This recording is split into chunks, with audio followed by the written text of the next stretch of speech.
Tata memo Tata तरफ उभय आमर अर्जुन सर एवं बसंत सार एवं सामने उपस्थित अच्छा गोपाल भाई एवं संजय भाई एवं आमर समस्त फाउंडेशन क्लब समस्त मेंबर एवं अन्य अतिथिवृंद समस्त को नमस्कार। निश्चित भाव में सब कथा तो अजय भाई एवं अदित्य भाई एवं श्रीहरि सार कही सारे केवल मोर एति कहवा कथा कि जो भाव में जड़े समाज सेवार जिते गोटे युवक वर्ग निजक नियोजित कर निश्चित भाव में समाज गोटे संस्कार दिग को गति कर कारण समाज सेवा गोटे गरीब लोक पाखे जो आम पहुँचबू युवक हिसाब से कारण युवकर मानसिक स्थिति से ठीक न थाए जोटा कि समाज से मुख्य स्रोत में सामिल होगापी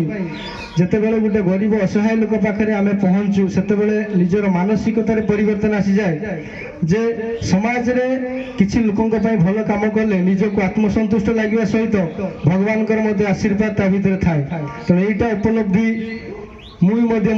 जीवन काल कारण आम हेल्प फॉर यू फाउंडेशन रे प्रथम जो हेल्प फॉर यू फाउंडेशन गठन होता से आम सदस्य एवं भी अच्छू एवं आम विभिन्न प्रकार असहाय लोकों पाखे पहुँचुचु से जो आत्मसंतुष्ट मिले ता हुए तो समाज रे आउ कौन स्थान में मिलवा सहज कष्ट साध्य तेणु आपण मैंने जो इच्छा शक्ति नहीं बालियापाल एक आजाद हिंद फाउंडेशन गठन करुछंती निश्चित भाव में आगामी दिन में किभली भाव में यही फाउंडेशन रे अधिक अधिक युव वर्ग सामिल हेबे एवं अधिक अधिक समस्त वर्गर लोक ए सामिल हेबे से चेष्टा करने दरकार एवं आपण मानकर कार्यक्रम जदि लोकों को टच कर लोकों मन को टच कर हृदय को टच कर निश्चित भाव में ऑटोमेटिकली लोक जोड़ी रे जहाँकि समाज गोटे आवश्यकता अच्छी जिते समस्ते गोटे सामाजिक क्षेत्र में निजक नियोजित करेंगे समाज निश्चित भाव में एक संस्कार आड़ को गति कर तेणु मुझे बेसी किसी कहबी ना बाकी रहा आउची जो देश कथा कहते आमर अतीत स्वाधीनता संग्राम बाबद युवक भाई मैंने हुए तो किसी अनुभव कम थाई पारे कारण स्वाधीनता संग्राम लक्ष लक्ष लोक बलिदान देते स्वाधीनता संग्रामी माने वर्तमान में भारत से परिस्थिति भितर गति कर कारण जो गोटे देश हो जड़े मनीष ऊपर को निजर अर्थनीति ऊपर को जाए से शत्रु चारिपटे तैयारी होती वर्तमान भारत शत्रु सीधा सीधा अमेरिका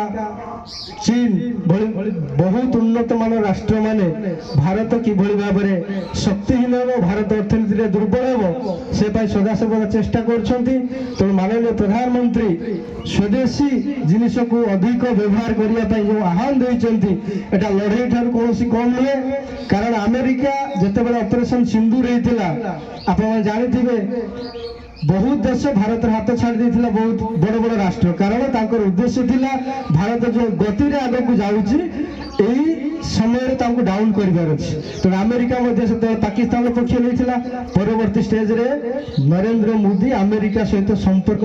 समस्त प्रकार संपर्क काटिया बाध्य होते कारण अमेरिका चाहूना भारत अर्थनीति हो विकास क्षेत्र में बहुत आग को जाऊ तेणु आम युवक साथी हिसाब से मोर अनुरोध